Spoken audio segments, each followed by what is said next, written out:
Canon of Rare Antiquities. I love that description for him. Man of many talents. And you studied under Professor Ravenwood at the University of Chicago. Yes, I did. You have no idea of his present whereabouts? Just rumors, really. Somewhere in Asia. I haven't really spoken to him for 10 years. We were friends, but a bit of a falling out, I'm afraid. Dr. Jones, now you must understand, this is all strictly This is a great way to introduce the premise of the film. And this guy played in Star Wars, the guy on the left here. He's Red Squadron, I believe. Yeah. Now, if you notice, these guys, in most other films, when a government agent's introduced, they're the authority figure. They walk around strong and kind of command the scene. But in this, they sit down.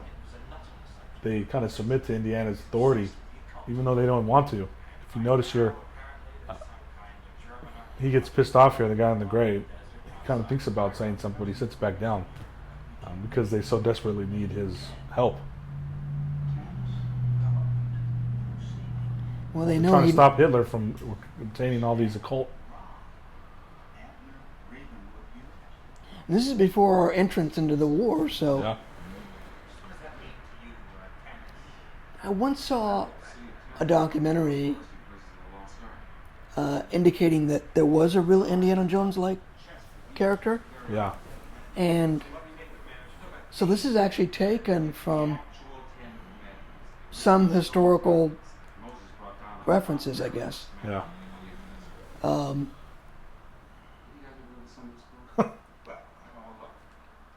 See how he gets mad? Put them in the ark, and they settled in Canaan. They put the ark in a place called the Temple of Solomon, Jerusalem, where it stayed for many years, until all of a sudden, whoosh, it's gone. Where? Nobody knows where. When.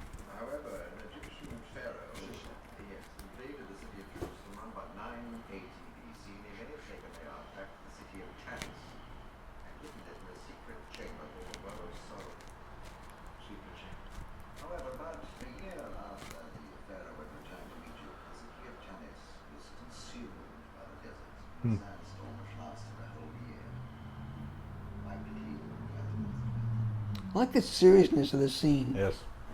They're not joking around. No. It sets the stakes. But there is a supernatural element, wiped clean by the will of God. This whole dichotomy of, is there anything supernatural at all? Indiana Jones is going to figure that out. Right. What's reality and what's legend and folklore?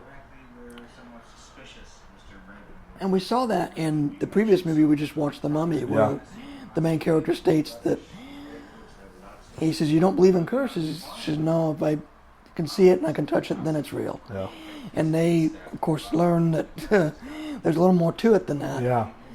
And And, Indiana Jones is going to learn the same thing. Yeah, yeah. About this big.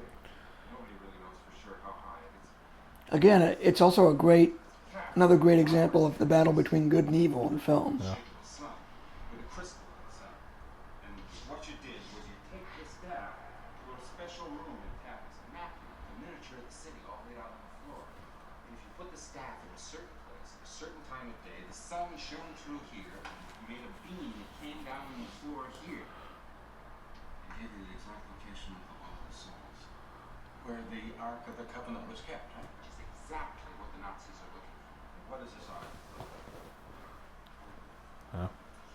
There's a picture of it right here. This big giant book. Yeah. Buckles.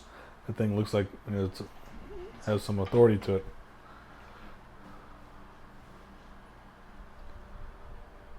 Wow. And you get that first yes, that's just what they need. score. Now what's that supposed to be coming out of there? Lightning. Fire. Power of God. Wow. To understand Hitler's interests. I watched a documentary The that Bible speaks of the ark leveling they suspected that the Ark of the Covenant was similar to a nuclear weapon, carries the ark before it. and that makes a lot of sense. Yeah. Well, if you read the Bible, it was part of God's promise to his people. If you understand the Old Testament and whatnot. they weren't to touch it. That's why they had to carry it with poles, because Right. anybody touched it, they would fall dead just by pure power and just God being so holy that man can't come to him in that way. But they were instructed to carry it into battle. King David used it. Joshua used it. It was a very serious thing, and I guess a good way it is a nuclear weapon, but it wasn't like a weapon in that sense that they would like point it at their enemies and they would just zap them. It was, if they carried it with them, they had success in battle. You know what I mean? So Right. in this sense, this is kind of a dramatized view, but accurate in the sense that it did 5 years ago, I would have gone out. carry God's blessing, and wherever the Israelites took it, they were successful in battle. But yeah, I love the biblical elements to it as well.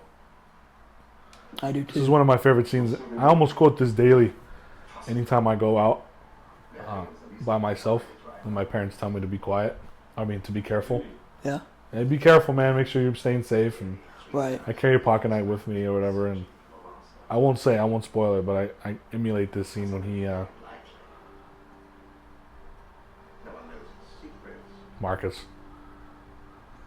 Another great character. I just don't write characters that's like this anymore. I like Indiana's. He's so matter of fact. What are you trying to do? Scare me? Yeah. Spooky story. Superstitious hocus pocus. Historical significance, you're talking about the boogeyman. Yeah. Besides, you know what a cautious fellow I am. I say that every day when I leave the house. You know what a cautious fellow I am? Yeah.